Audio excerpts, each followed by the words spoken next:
quickly realized that the Loeb Fellowship and the RBA share a common philosophy about problem solving. That the tough ones take time, and that some of the best solutions are multidisciplinary and often shy away from a direct approach. I think that attitude is reflected in both our programs. Both cast our lots and hope that we can set the stage for a better future.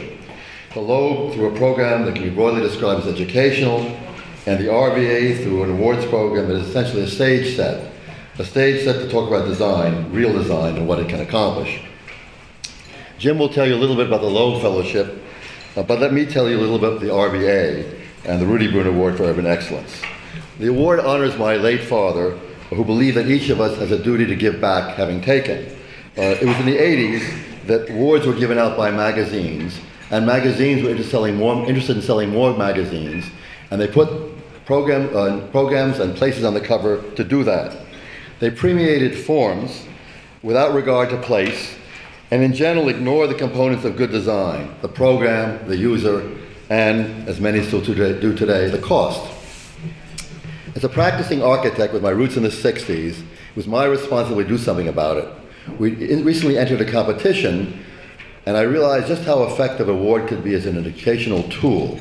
In the hopes of winning, we'll read stuff we would never otherwise read, and we all think we can win. The RBA is a biennial award honoring place, not person. The gold medalist receives $50,000, and 4 silver medalists win $10,000 each. 5 finalists are selected in a field of about 100 contenders and in the first selection committee meeting.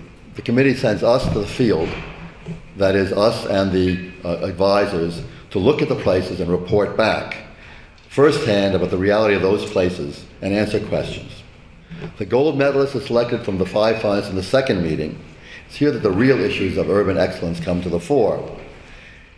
That discussion is the basis of the books that we publish at the foundation on the winners, and hopefully it pushes our understanding further each round. You can find these books online at brunerfoundation.org. You might find these case studies useful. You might find them useful in developing your own ideas, and you might even recommend our award to someone you know. So this forum is formatted like the award, with similar goals, case studies and discussions aimed at helping you develop ideas that you want to pursue. We hope you enjoy the presentations and find them useful. Thanks.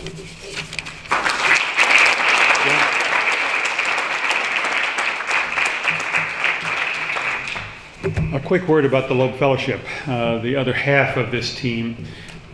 We are the only independent study curriculum for mid-career practitioners in the world of the built and natural environment in the country. Our fellowship brings about 10 fellows each year to the Graduate School of Design at Harvard for the purpose of, well, whatever they want to do. To get better at their work and to think seriously about their role as leaders in the next generation in their fields. It's for architects, landscape architects, city planners, public artists, journalists who write about the built environment. The only people it's not for is full-time faculty members. Most of the fellowships at Harvard are for, in fact, academics who are there on sabbatical, and it's a wonderful thing that they're there. And there are other universities with wonderful fellowships for academics. This fellowship is explicitly for practitioners who are working every day on the ground to make our cities and our neighborhoods better places. And we offer a small stipend that I can't tell you about because all the people who were fellows a couple of years ago will be upset how much higher it is now than it was then. And a place to live in Cambridge, which is probably worth more than the stipend amount because Cambridge is a very expensive place to live. And some travel arrangements back and forth for town. But really, truthfully, what we offer more than anything else is the access to 2 great universities. You really can study anywhere at Harvard or at MIT. And perhaps even more importantly, the 9 colleagues you meet that year who in many cases will become lifelong friends. And because you here in Minneapolis know some of the folks who have been in this program, you know the kind of people that are there, and then you actually become a member of a 420-person international family of people who care deeply about our cities and about the natural areas that surround them and increasingly involve themselves in the middle of them. And they are people who will become your friends, your mentors, your colleagues, and eventually perhaps even your partners in some kind of activity. So we always ask people in a gathering like this to think about who you know that might need a year in the midst of their career to think a bit about where they want to go next, whether it's time to move from the for-profit world to the nonprofit world, whether it's time to move from the local level of leadership to the state level or vice versa. This is an opportunity to pause, think in the midst of some other wonderful people, and then launch yourselves into the next part of your career. When we began to do these Bruner-Loeb Forums together, it seemed a very, very natural fit.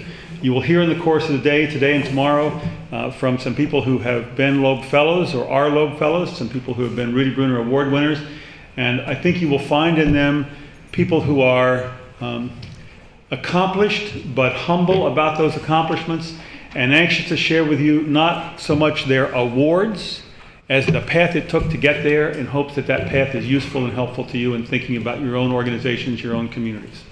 So we're delighted to be here. I have to tell you, I want to make sure that you do not neglect to read the back page of your program. The lower half of the back page of your program will tell you about the planning committee here in Minneapolis that did this, that made this happen. We've done about a dozen of these now in various parts around the country. And I have to tell you that the planning committee here in Minneapolis has been the best we've ever worked with.